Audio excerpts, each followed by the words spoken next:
the little formulation, okay? Hey, fellas, remember from civics, you got to have 60 votes in the Senate. We only have 53 Republicans, so we must have Democrats to do it. The Democrats are out trying to claim that this is all on Republicans because we control the government. We don't control the Senate without 60 votes, so you have to have them. Now they've voted 13 times, those Senate Democrats, counting the House and the Senate together, they voted 13 times to keep the government closed. And what they're demanding as a ransom to reopen the government are some really crazy things.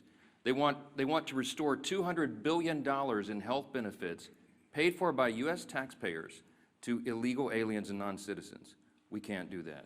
They want billions of dollars in wasteful programs to be returned to foreign countries for things that none of you would agree with. We are not going to do that. They want $500 million to go back to left-leaning news organizations paid for by taxpayers. We can't do that. And then they want to cut $50 billion from the Rural Hospital Fund that Republicans got signed into law July 4th to prop up health care in red states and rural areas around the country. It's too important, but they want to take that away. They know that we can't do it. And now that they've begun to admit what this is all about, thanks, Lee, put another thing there. They're admitting what they're up to. Chuck Schumer said every day of the shutdown gets better for us, meaning the Democrat Party.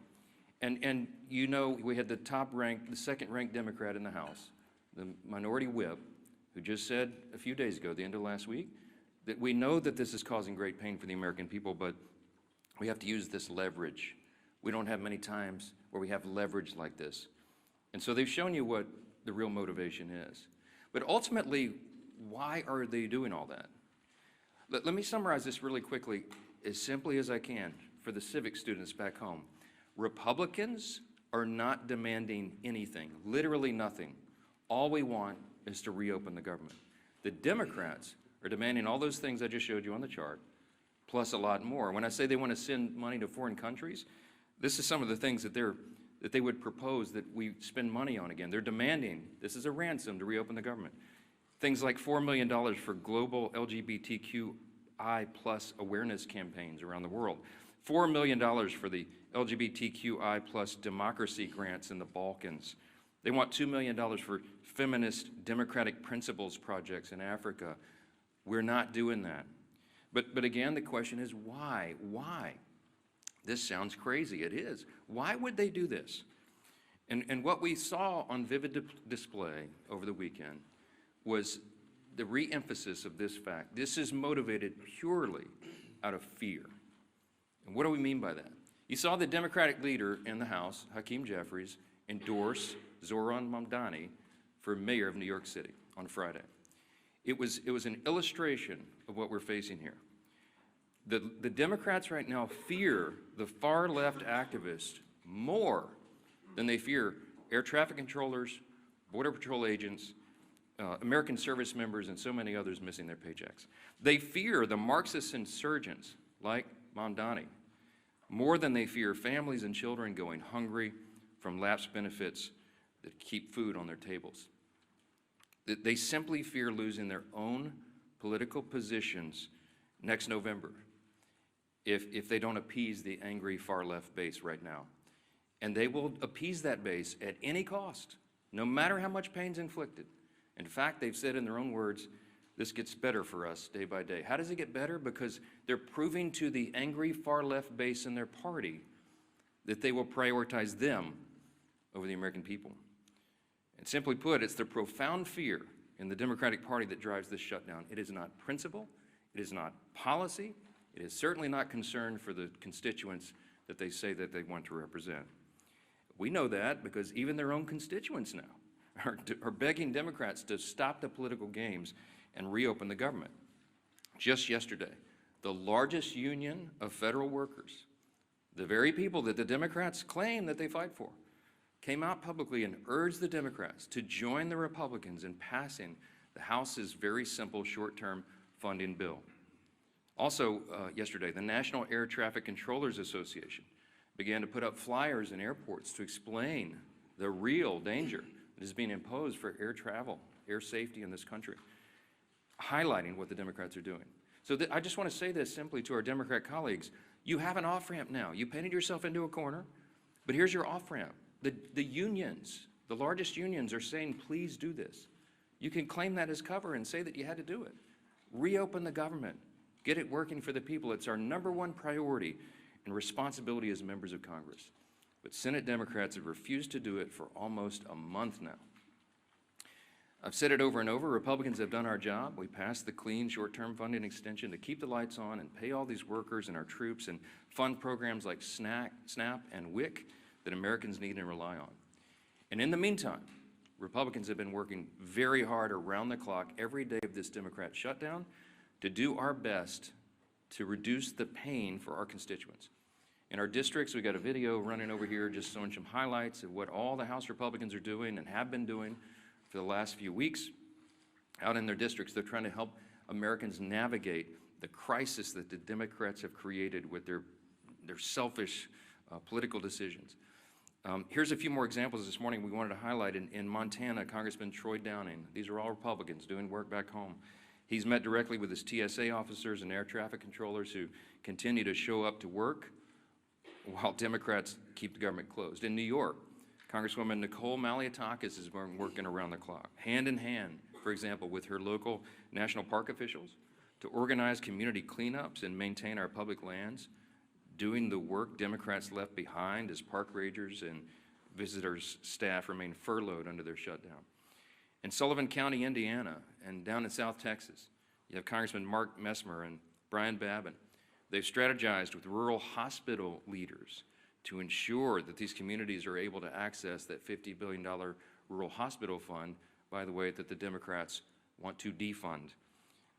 It's the very funds that the Democrats worked hard to kill in their counterproposal to reopen the government. In South Carolina, Congresswoman Sherry Biggs has been meeting with her small business owners who continue to serve their communities, many of whom are already feeling the benefits from Republicans' work to deliver no tax on tips. We did that in the big, beautiful bill, the Working Families Tax Cut. It's a wildly popular measure that, by the way, every Democrat voted against. In Oregon, Congressman Cliff Bentz is meeting with his air traffic officials as they wait on Democrats to reopen the government and deliver the federal funds they need to expand that region's critical air travel infrastructure. And here in Washington, the work has gone on in earnest as well. People keep commenting to me, you look so tired on TV. I am so tired because we're not sleeping a lot. We're working overtime. Here in Washington, our House committees have continued to conference together and do all the work we can to ensure legislation is ready for the floor for action as soon as we get back to legislative session. The House also continues to carry out its essential oversight duties. And you'll be reporting on this all day, but the Oversight Chairman James Comer released a blockbuster report now on the Biden auto pen presidency. And this report includes 47 hours worth of transcripts and testimony revealing that every executive action signed by the auto pen without written authorization from President Biden should be voided. This is an unprecedented situation in American politics and government. The actions of President Biden simply were not all his own actions, and there are major implications to that, including all the pardons that he signed. But don't get me started. Okay, on Friday, the Energy and Commerce Chairman, Brett Guthrie, these are all Republican actions, he launched a bipartisan investigation into the NBA's handling of betting and illegal gambling allegations following the recent shocking reports that raised questions and integrity concerns. And as we covered last week, the House Oversight Committee also delivered its third batch of files from the Epstein investigation, now totaling 43,000 pages and documents, pieces of evidence, including personal flight logs, financial ledgers, daily calendars, and diaries of Epstein himself. Republicans are here in Washington, and we're out in our district, fans out across the country, doing good work on behalf of the people we serve and represent. And what are the Democrats doing? You've seen it. They're posting TikTok videos. They're bragging about using the American people's pain as their political leverage. And House Republicans are taking this day by day, just like the rest of the country. We have our House Republicans on a 48-hour return notice so they get back, understanding that some flights may well be delayed. But to get everybody back here as soon as possible, as soon as the Democrats decide to do the right thing and reopen the government, we will get back to immediate and urgent and necessary business on the House floor itself. We're anxious to get back to that, but we cannot have a regular legislative session until the Democrats do their most basic responsibility to reopen the government and get this moving again. So today we're fortunate to be joined by several of our good friends and colleagues here, all members of the Republican Study Committee, and the chairman of that committee, the largest caucus of conservatives in Congress, is Representative August Pfluger from Texas, and we're glad to have him as well. He's going to share a little bit about the reckless decision of the Democrats and what that means for military readiness and families all across this country. We are so grateful for these great members and their leadership. August will reference who's here, and then we'll take some questions. So, Chairman Pfluger. Thank you, Speaker. Sure. Speaker, you're doing a great job, and I think we all know that today's Democrat Party is not the party of JFK, who once famously said, "Ask not what your country can do for you, but what you can do for your country." Instead, today, Democrats under Schumer and Clark and Mondami are saying, "Ask not what you can do for your country, but who you can leverage for your radical agenda." Ask not what you can do for your country, but who you can leverage for your radical agenda. I'm August Pfluger. I'm chairman of the Republican Study Committee. We have some great members, including Burgess Owens, Stephanie Bice, Harriet Hageman, and Craig Goldman, who are with me. And, you know, it's really sad to think about what Catherine Clark said last week. She said, of course, there will be families that are going to suffer, but this is one of the few leverage times we have. My colleagues stand for families. The Republican Party stands for families because we believe, we know that our greatest asset in this country is the American family, that our country rests on the shoulders of families, that the Republican Party will always advocate for families, that we will look up for families, that we will legislate to prosper families. And instead, the family is only a point of leverage for our Democrat colleagues. How sad is that? You know, I'm thinking about military families right now. I'm thinking about that soldier who is deployed around the globe to keep our country safe, to push back against a threat. And I'm thinking about that phone call that soldier probably received this year, this month, in the last couple of days, asking whether or not they're going to get a paycheck, talking about the new baby at home, trying to figure out if they're going to be able to pay their rent or even buy some groceries or put gas in the car. I was there. I'm a veteran. I've been serving on active duty when shutdowns happened. This is a very stressful time for military families.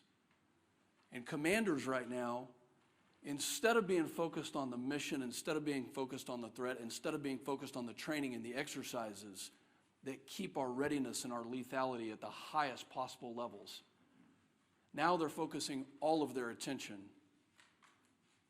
on making sure that their families of their subordinates, their soldiers and their airmen, their Marines, their sailors, are taken care of, that they actually have the resources. And we have members of the Republican Party who are in our communities right now convening groups of community leaders and banks, food banks, and other resources. Because Schumer has chosen not to pay them, now communities are having to take up with 0% interest bridge loans. Now communities are having to defer those mortgage payments and those car payments. So where the Democrat Party is failing, our communities are succeeding because they know that the right thing to do is to fund and help in this time of need. You know, the enemy has not shut down. Our enemies around the world want us to be divided. I'm calling on my colleagues on the other side of the aisle who served in the military to do the right thing. We were there. We were there when Joe Biden and Nancy Pelosi put CRs on the floor, and guess what? We did the right thing. Multiple times we did the right thing. Where are my Democrat colleagues who served in uniform to stand up and rise above petty politics, to do the right thing? Have you not gone home to your districts to hear from your military communities, from your federal workers? Have you not listened to your local communities telling you to stop the nonsense? No. You know what? They're not there. They're in New York City campaigning for Mondami. Maybe they've orchestrated this so that they had the time to go campaign for an outright socialist. Maybe this was orchestrated so they could go do that. Now, this isn't the party of JFK anymore. This is the party of Schumer and Mondami, the party that bows to the radical left. I hope that everybody can see the split screen of what's happening in this country. The speaker has so eloquently talked about the fact that Republicans are doing our job to take care of families, that over 13 times the Senate Republicans have voted to fund our military, to fund TSA, to make sure our Border Patrol can get paid and all federal workers can get paid, and Democrats continue to obstruct. I hope you can see the dichotomy between the two sides here. And I'm calling on Democrat members, especially those who served in the military, to do the right thing and to stop the nonsense. With that, I hand it over to my good friend, our leader, Mr. Steve Scalise. Thank you, Chairman Pfluger. Thank you for your service to our country, especially to all those men and women who are currently serving our nation, whether it be in the military, federal employees that are still working, showing up on their job, but because of Chuck Schumer and Democrats who have bowed to the socialist radicals in their party, those federal workers are not getting paid. We've talked up here for weeks now about some of those hardships, how it's going to affect people, and ultimately now how it is affecting people. Those impacts are now being felt. It's not hypothetical anymore.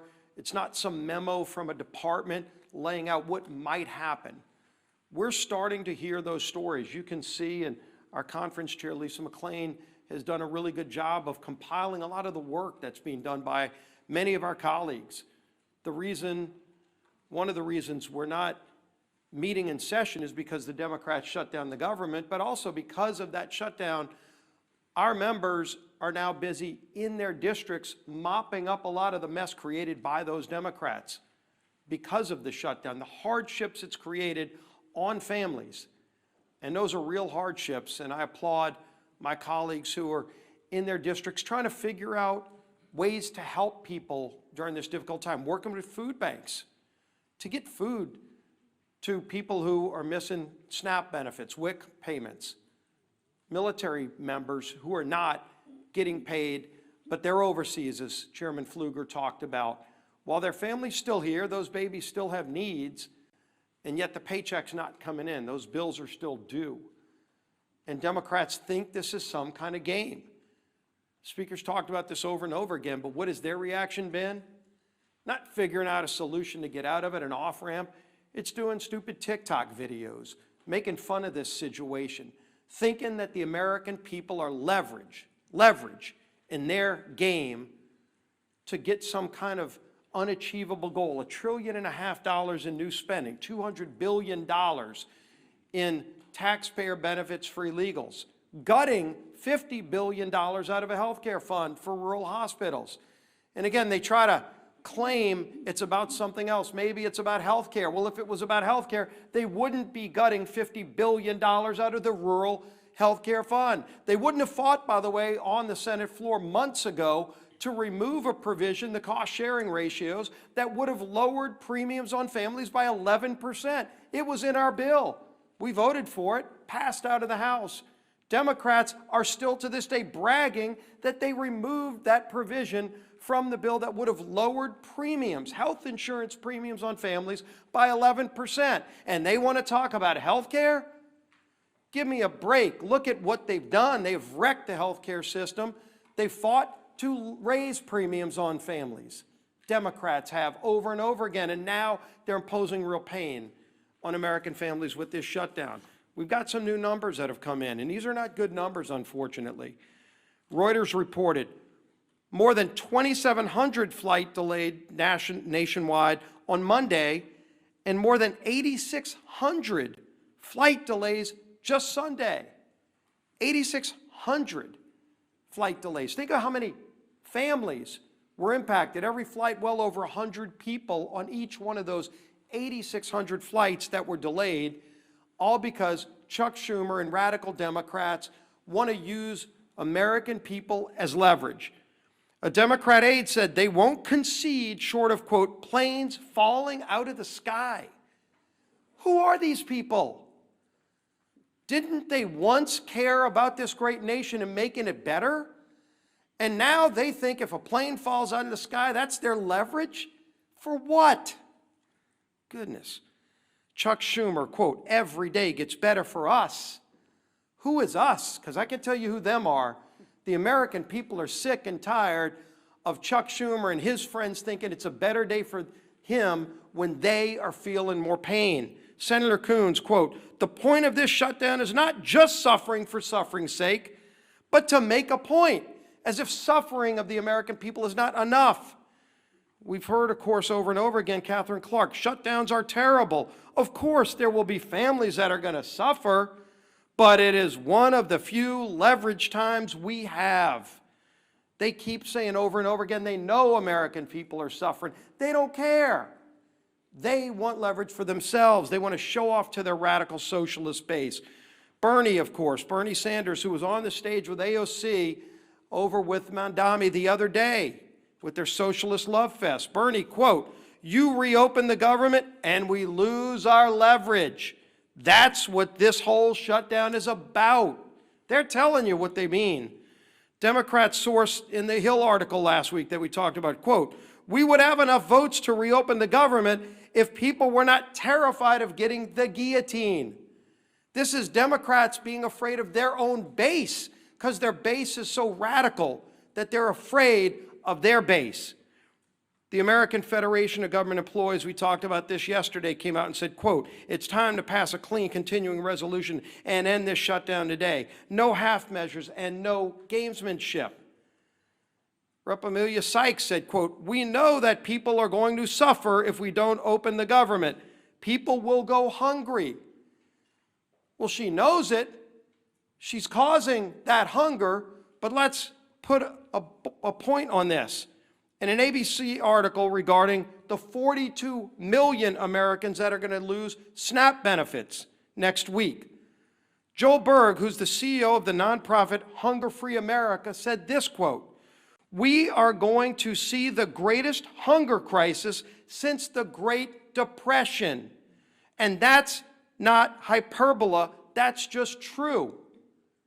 The greatest hunger crisis since the Great Depression when 42 million people lose their SNAP benefits this weekend. What are these Democrats waiting for? This is not a game. This is not leverage. They're taking food off the table for families, for babies. It's disgusting. It's time to end the madness. They can go on the Senate floor today. Just 5 of them need to get courage. Just 5 of them need to get the courage to do the right thing and open the government today and end this pain and end the suffering that they've caused. Then we can go negotiate our differences. Yield to the whip. Tom Emmer.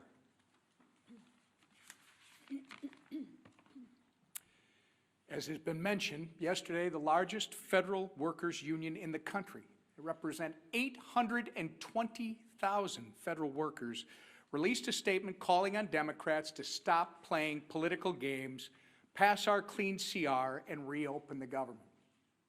What was Chuck Schumer's response? Silence. Crickets. He declined to comment. Meanwhile, millions of federal workers are reevaluating how to make ends meet. Air traffic controllers missed their first full paycheck today. Some are turning to food banks, as we've discussed, in order to feed their families. Here is what one Democrat and retired federal worker had to say about the current state of play. Quote, the Democrats are the ones that actually, in the Senate side, shut down the government. So they have to get together and stop holding Americans hostage. We're about to have people without food, and that's ridiculous. It's not worth it. Remember, that's coming from a Democrat and retired federal worker. Since Chuck Schumer and company won't listen to us, maybe they'll start listening to members of their own party. Enough is enough. You're playing politics with people's lives, and as Leader Scalise and the Speaker have reminded us, for what? so that you can appease the radical pro-terrorist wing of your party, so that you can fundraise off of picking a fight with President Trump. It's not worth it. In fact, it's despicable and downright wrong. There's a nonpartisan government funding bill waiting in the Senate to be sent to President Trump's desk immediately. It will come to the floor for a vote for the 13th time this morning. Put an end to the madness. Do the right and reasonable thing that you did back in March, by the way, and vote yes on our clean CR. Instead of complaining about a new White House ballroom, how about you try doing your actual job and reopen the government for the people you were elected to serve? Our conference chair.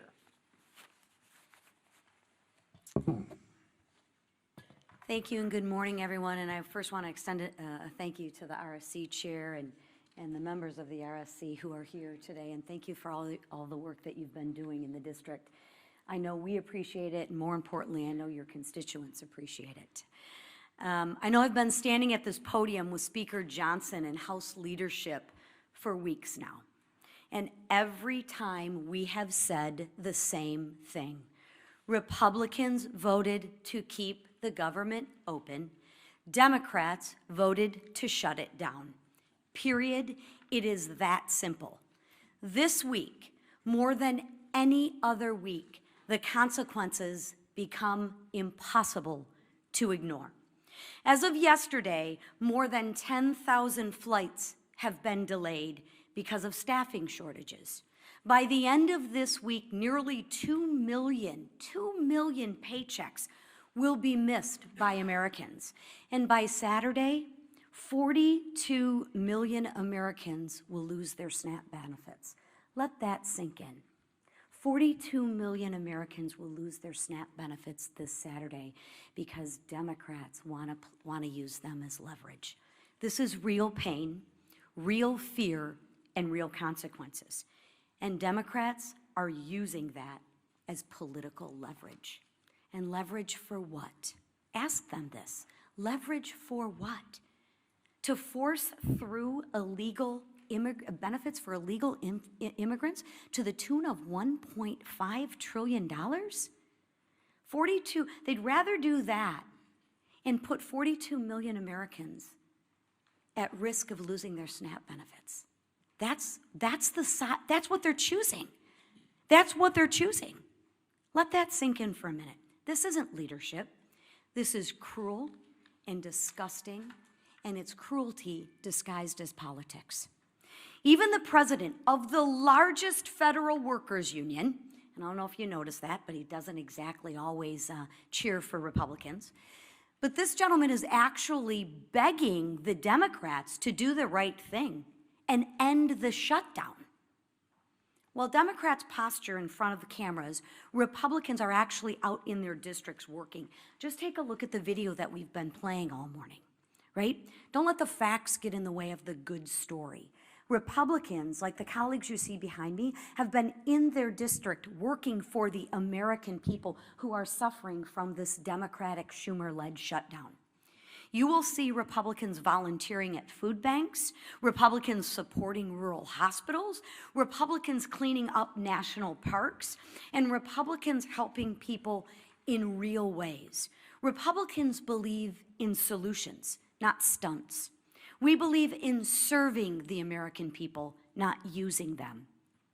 So while Democrats try to turn American hardship into political currency, Republicans are working to reopen the government, to restore paychecks, and bring stability back to American families. Because this isn't about leverage, it's about people. And we are here to serve. It's about time the Democrats remember who they serve. Thank you.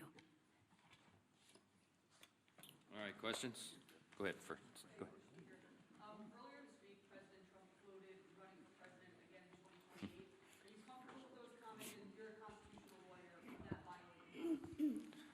Well, there is the 22nd Amendment. I spoke with the president about an hour ago. It's late in the evening in Japan. He's working around the clock, serving the American people. He doesn't stop. Talk about someone who works around the clock. And as Chairman Pfluger mentioned a moment ago, and as we've reiterated in here so many times, you're looking at the split screen because under President Trump, the Republican Party has delivered.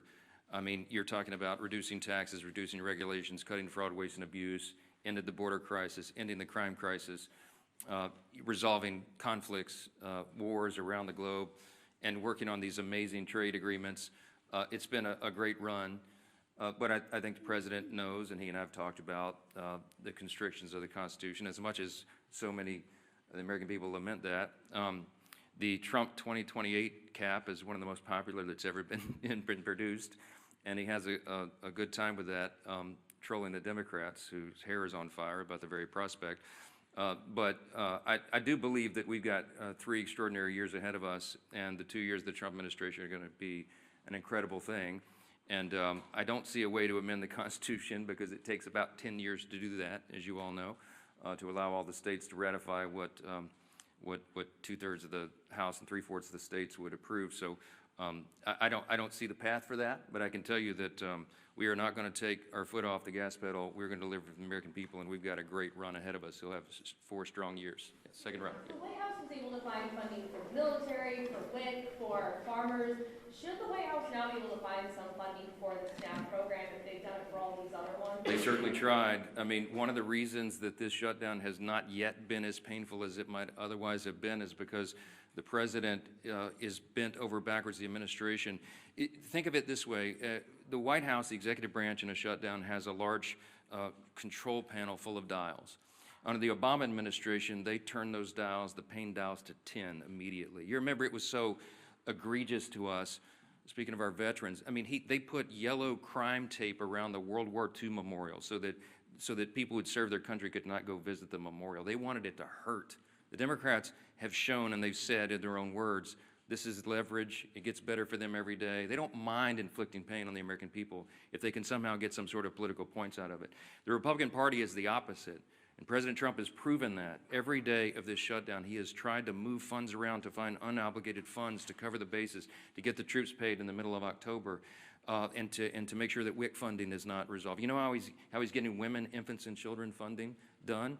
They did some very creative legal research I've quite admired. They found a statute in the 1930s that they could use to say that some of the tariff revenue could be used to cover nutrition because so much of that was transported over the border. So they've done some creative, amazing things to mitigate, to lessen the pain as much as possible. We've been out all over the country, all these Republicans. I mean, Craig Goldman flew in here to do this press conference with us, but he's been in Texas serving his constituents. Stephanie Bice been in Oklahoma. Harriet Hageman's been out west. You got Burgess Owens out in Utah. They've been serving their constituents, and August Pfluger, but they came in to help us articulate what's going on. All that effort has mitigated the pain, but we're running out of the resources. We want to fund SNAP, but they did the legal research, and they could not find a 1930s era statute to bootstrap that one.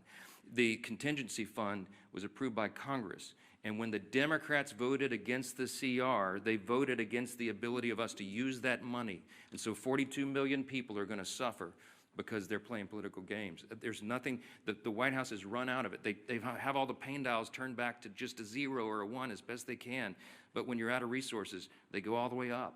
And it's out of their hands, it's out of our hands, and that's why we're so frustrated. You don't see the happy warrior Steve Scalise pound the podium very often. But we're angry about this. We're frustrated. We should be, because it's wrong for the people, and all of you should be angry about it as well. And I know many of you are. Yeah, right. What's your reaction to yesterday's purge of senior ICE officials from field offices around the country? Are you worried that that's going to result in less experienced leadership at ICE? And again, when is it time for Congress to do some oversight? I don't know any of the details of that yet. I just heard about that literally. I was walking in, so I'm not going to comment on it until I find out the details. I know some of these things get misportrayed. Yeah, back row. Yeah.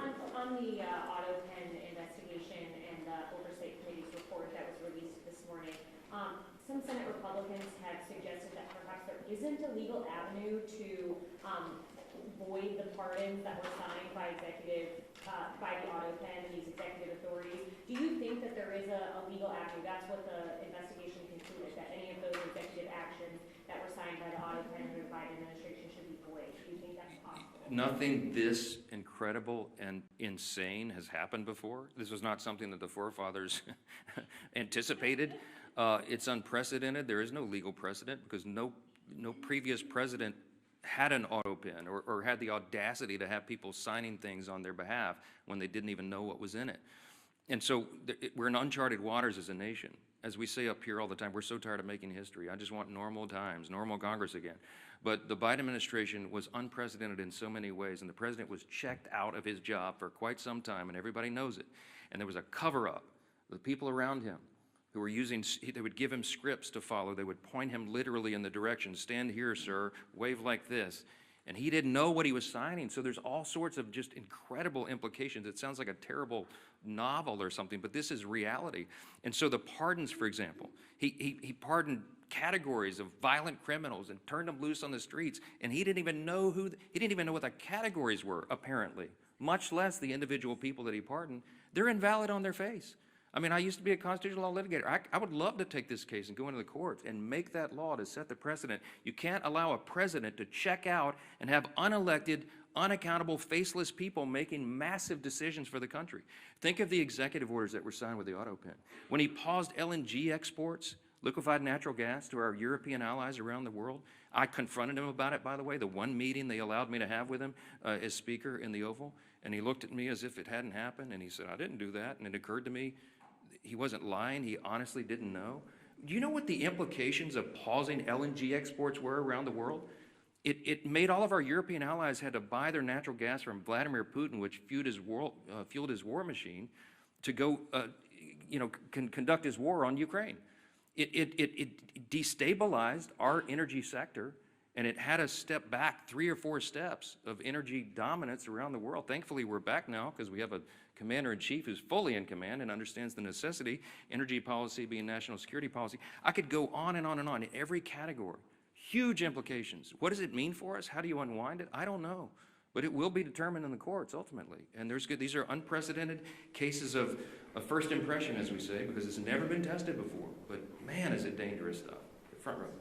Because you win the boot game today. Go ahead. Norman, Your Honor. I'm curious, you guys, a lot of you were talking about the government unions demanding that Democrats reopen the government at this point. Do you think that that is building off of President Trump's gains with labor unions in the 2024 election? Do you think that this is a sign of a different relationship between House and Senate Republicans and federal government employees? Do you welcome these people in your tent? As Chairman claims that these are not traditional allies of yours in a lot of President Trump and the Republican Party achieved some very important historic things in the last election cycle. We had a true demographic shift in the election. We had a record number of Hispanic and Latino voters, for example, who came into the Republican Party, record number of African-American black voters, Jewish voters, union workers, young people, demographics that had not traditionally in recent years been with the Republican Party in large numbers, and they came to us not reluctantly, but with hopeful anticipation. Why? Because they wanted a return to common sense, and they saw what the other party had done to them with their terrible policies and their terrible ideas and the radical, woke, Marxist, progressive agenda, and they realized it didn't work for them. So they came to us and they said, can you do better? Well, we did. We have. And we passed the One Big Beautiful Bill, the Working Families Tax Cut, and all of our legislation and everything the President's done with executive orders, fulfilling his promises, are codifying those things and doing the rest of our legislative agenda, which is being held up right now because of this. We're delivering for those people. So it is not a surprise to me that union workers would come enthusiastically supporting common sense. What we're asking for here is common sense. They're supporting the party, they're supporting the president because they know who's working for the American people and who is not, who is causing and inflicting pain on the American people. The contrast has never been more clear. We say all the time, this is not your father's Democratic Party. I grew up in Louisiana. When I was a kid, I didn't even know a Republican. Literally, like everybody was Democrat. And, they're the Southern Democrats, conservative Democrats down in Louisiana. That party doesn't exist anymore. My grandfather would not recognize what this party has become. He would clearly, they'd all be Republicans because the Republicans stand on the side of common sense and working families, hardworking, middle class, lower class earners in the country. We drafted the Working Families Tax Cut to be geared for them, to help them. And we infused the legislation with all its pro-growth policies so that all boats will rise. People see that. They see the effects. Ideas have consequences, my friends. And the policies and ideas that are advanced by the Republican Party are right for America because they comport with our founding principles And we stand on those principles to defend them. And by contrast, on the other side of the screen, they're going for communism and Marxism. Take your choice. Jake. You know, the opinion that you're not interested in these one-off funding bills, SNAP, air traffic control, is that still your view? Look, we voted September 19th to fund every one of those priorities. And every Democrat in the House except one voted to not fund them. The Democrats are playing games. They put a few of the one-off bills on the floor, as you've seen in the last week or so. They put a bill to pay the troops and pay essential workers, and the Democrats voted it down. So it would be a futile legislative effort for us to do this again repetitively in the House and send it over there so Chuck Schumer and the gang can play games and spike it. It's a waste of our time. They need to vote for the clean, continuing, nonpartisan CR, turn the lights back on and get the country working again, and then we can resolve all the rest of the issues that were always on the calendar for the remainder of the year. I want to thank our Republican Study Committee colleagues for being here and standing in the gap for your constituents. All the Republicans out there, they're still at work. They're not even watching these press conferences because they're working for their constituents. Thanks for that. Appreciate it.